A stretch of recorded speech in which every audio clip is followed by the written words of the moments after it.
अस्सलाम वालेकुम dear viewers. आज जो टॉपिक हम डिस्कस करेंगे वो है NEBOSH international general certificate in occupational safety and health unit IG2 का एलिमेंट नंबर 6। एलिमेंट नंबर 6 है जी आपका मस्कुलोस्केलेटल हेल्थ। आपके इससे रिलेटेड जितने भी डिसऑर्डर्स होंगे, मतलब इंसानी जो ढांचा है इससे रिलेटेड जितने भी आपके टेंडॉन्स हैं, लिगामेंट्स हैं, इनसे रिलेटेड जो इंजरीज होती हैं वो हम डिस्कस करेंगे इसके अंदर। सबसे पहला टॉपिक जो इस एलिमेंट के अंदर हमने डिस्कस करना है टॉपिक है 6.1। पहले टॉपिक में हम डिस्कस करेंगे work related upper limb disorder, मतलब काम की वजह से, काम से जुड़े हुए अपर लिम्ब। अपर लिम्ब से मुराद क्या है? आपका ऊपर का दर्द, नाभ से ऊपर का जो दर्द है, जिसमें आपके शोल्डर्स, आपके आर्म्स वगैरह ये सारी आएंगी। तो इनसे रिलेटेड क्या क्या डिसऑर्डर्स आते हैं और उन डिसऑर्डर्स की वजूहात क्या हैं वो हम इस टॉपिक के अंदर डिस्कस करेंगे।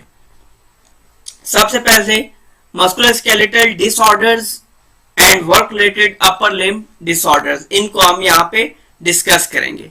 अब musculoskeletal disorders MSDS, a collection of injuries to the skeletal system। skeletal system ये जो हमारा ढांचा है जिसके ऊपर ये पूरा आपका गोश्त नजर आ रहा है, आपको मांस नजर आ रहा है, ये सारे का सारा जो ढांचा है जिसके ऊपर ये सारा मांस चढ़ा हुआ है, जो हमारी स्किन, गोश्त, मसल, ये सब कुछ जिसके ऊपर है, उस ढांचे को हम स्केलेटल बोलते हैं। Skeletal system and the soft tissues associated with that system. Soft tissues क्या होते हैं कि आपने देखा है कि हमारा जो मीट है, गोश्त है, ये जो बॉडी का हिस्सा है, ये हड्डियों के साथ एक और टिश्यूज के साथ की मदद से जुड़ा हुआ है। तो जब उन टिश्यूज में पेन होती है तो बेसिकली उन टिश्यूज के अंदर जब इंजरीज आती हैं तो उसको हम मस्कुलोस्केलेटल डिसऑर्डर्स का नाम देंगे। अब back injuries and back pain, back muscle strain, ligament damage and disc injury. अब इसके बैक इंजरीज, कमर का दर्द, कमर में कमर की इंजरी, कमर का दर्द, तो इसमें एग्जांपल दी है बैक मसल स्ट्रेन। आपका खिंचाव पैदा होता है मसल्स के अंदर, बैक मसल्स के। लिगामेंट डैमेज, लिगामेंट डैमेज इस तरह से होता है कि जिस वेन्स ने, या आप कह सकते हैं रगें आपकी जो होती हैं, उन्होंने जो, या आपका बिल्कुल बारीक मांस जिसने आपकी हड्डियों को गोश्त के साथ जोड़ा हुआ होता है, जब वो फट जाए या उनमें कोई तकलीफ पहुंचे तो वो लिगामेंट डैमेज होगा, उनके अंदर अगर कोई इंजरी होती है। Then we have disc injury. Disc injury के वर्टिब्रल डिस्क की बात करें, आपके अगर जो वर्टिब्रल कॉलम, ये जो आपकी बोन है, रीढ़ की हड्डी है, ठीक है, इसके अंदर जो मोरे हैं इनमें प्रॉब्लम होगा तो वो डिस्क इंजरी में शुमार होगा। Work related upper limb disorders ये क्या होंगे? Carpal tunnel syndrome and tenosynovitis. जो टेनोसिनोवेटिस बीमारी है जिसका क्या होता है कार्पल टनल सिंड्रोम में, तो ये है कि आपका जो भी हिस्सा है, जो भी फॉर एग्जांपल ये पाम है, हथेली है, इसका आपका दुखना, इसका दब जाना, दबने की वजह से दुखना। और जो आपकी दूसरी बीमारी है टेनोसिनोवेटिस, टेनोसिनोवेटिस में क्या होता है कि आपकी कोई भी जगह वो इतनी हार्ड हो जाए कि उसकी हार्ड होने की वजह से जब आपको तकलीफ पहुंचेगी तो ये उसकी हाथ वगैरह या इस तरह कोई भी आपकी सरफेस है बॉडी की जो नर्म है लेकिन हार्ड होगी, ये सख्त होगी और दर्द कर रही है इसकी वजह से, तो उस टाइम पे ये बीमारी आपको होगी या ये प्रॉब्लम आपकी हो सकती है। Then other chronic soft tissues injuries associated with sitting, standing and kneeling for long periods of time at work। अब इसमें क्या है कि बैठते उठते हुए या ज्यादा देर के लिए बैठते हुए या घुटनों के बाद बैठते हुए आप देखते हैं कि कई दफा आपको पेन स्टार्ट हो जाती है। पेन कैसे? आप कहते हैं टांगे दुख रही हैं, मसल दुख रहे हैं, तो बेसिकली ये जो सॉफ्ट टिश्यूज होते हैं वो यूज टू नहीं होते, तो एक्सेसिव प्रेशर या लोड की वजह से उनके अंदर पेन स्टार्ट हो जाता है। Next, high risk activities repetitive operation.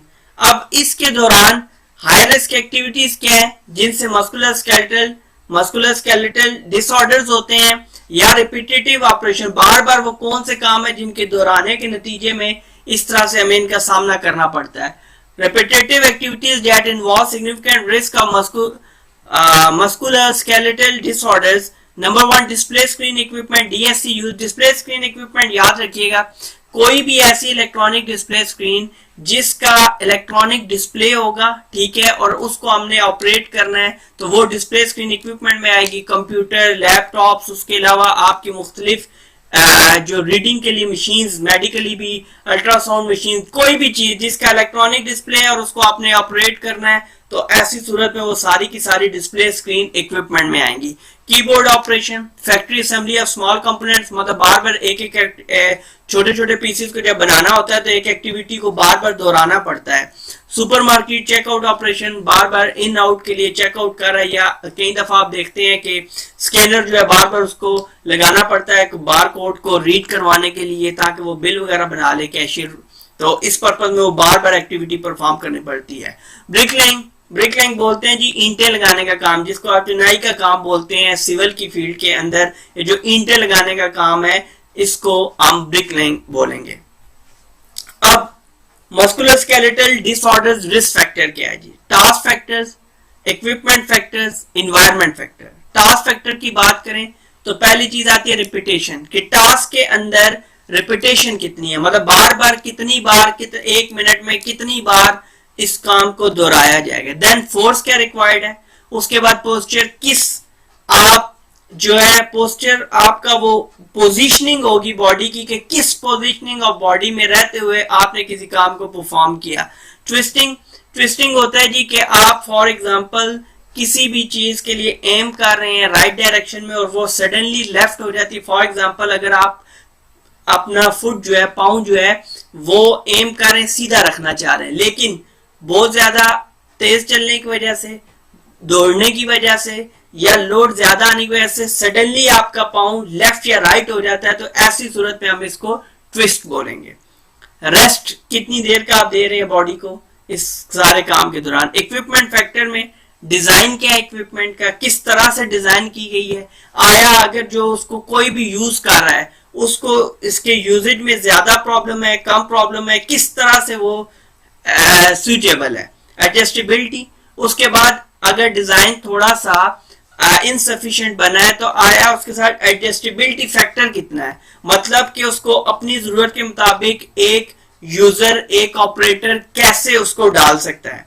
Then environment factors, environment factor में लाइटिंग है, ग्लेयर है, ग्लेयर होता है एक्स्ट्रा शाइन, और उसकी वजह से बेनाई पे फर्क पड़ता है, और ये हमने लास्ट एलिमेंट के अंदर डिस्कस भी किया था। Other factors, temperature, cold, hard, इस तरह की चीजें हमारे सामने। अब ergonomics is concern with the interaction between people and, पहली तो बात याद रखिएगा, ये मैंने 2-3 दफा टॉपिक डिस्कस भी किया है नीबोश के लेक्चर्स में, ओशा और आयोश के लेक्चर में। एर्गोनॉमिक के जो हैजर्ड्स हैं, बाज़ाते खुद एर्गोनॉमिक एक रिलेशनशिप का नाम है। किस रिलेशनशिप का नाम है?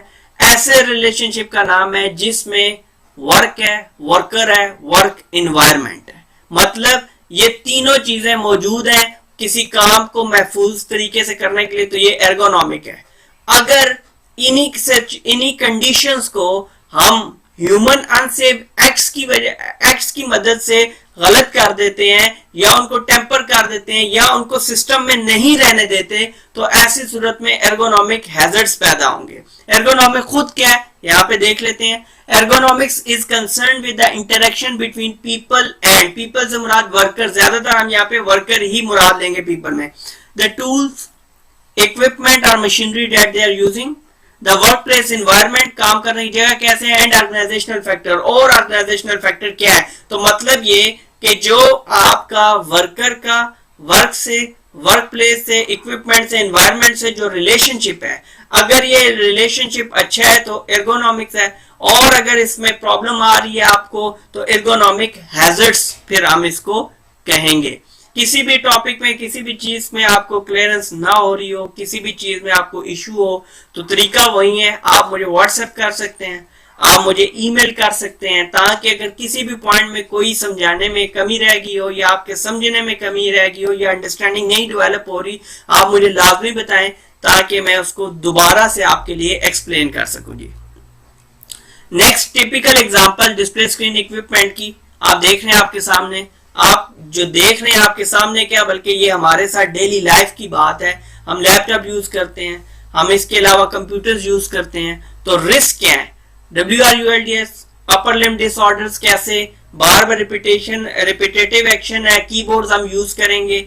उसके अलावा हम लंबे टाइम तक एक ही जगह पे स्टिल फोकस करके उसकी स्क्रीन के ऊपर बैठे रहेंगे तो बैक पेन हो सकती है, आई स्ट्रेन, आंखों के ऊपर आंखें दुखेंगी, आपकी आंखों के ऊपर दर्द, आंखों के ऊपर एक बोझ आएगा, खिंचाव का शिकार हो जाएंगे, फटीग एंड स्ट्रेस, ज़हनी तनाव, और आपको फटीग सरदर्दी बन जाएगी। क्योंकि एक्सेस ऑफ एनीथिंग, वो जो होता है किसी भी चीज की जो ज्यादती है वो हमेशा नुकसानदेह होती है। तो यहां पे भी जब हम ज्यादा देर के लिए इसको इस्तेमाल करेंगे तो होगा क्या कि हमें स्ट्रेस क्रिएट हो जाएगी इसके ज्यादा इस्तेमाल से, इसके ऊपर ज्यादा कंसंट्रेट करने की वजह से। जी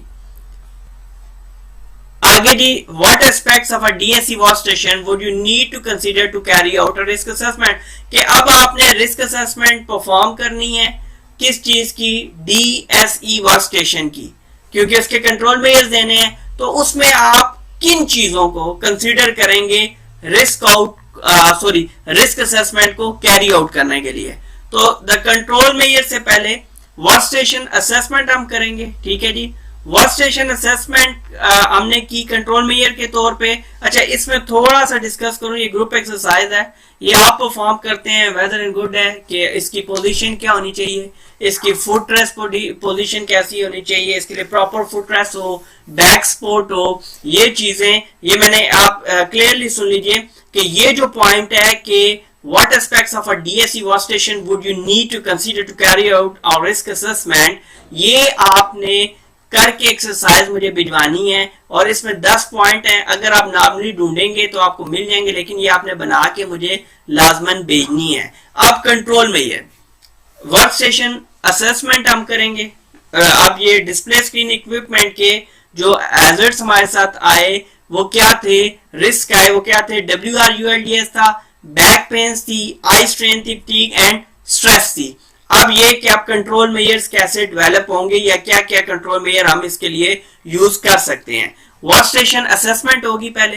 प्रोवाइड बेसिक DSE वॉच station equipment to minimum standard. Minimum standard से मुराद ये है कि जो उसकी रिक्वायरमेंट है। फॉर एग्जांपल, अगर आपके पास एक कंप्यूटर है तो प्रॉपर उसके रखने के लिए जगह हो, उसके सामने बराबर में बैठने के लिए चेयर हो, ये मिनिमम कुछ स्टैंडर्ड है जो लाजमन देने ही देने हैं।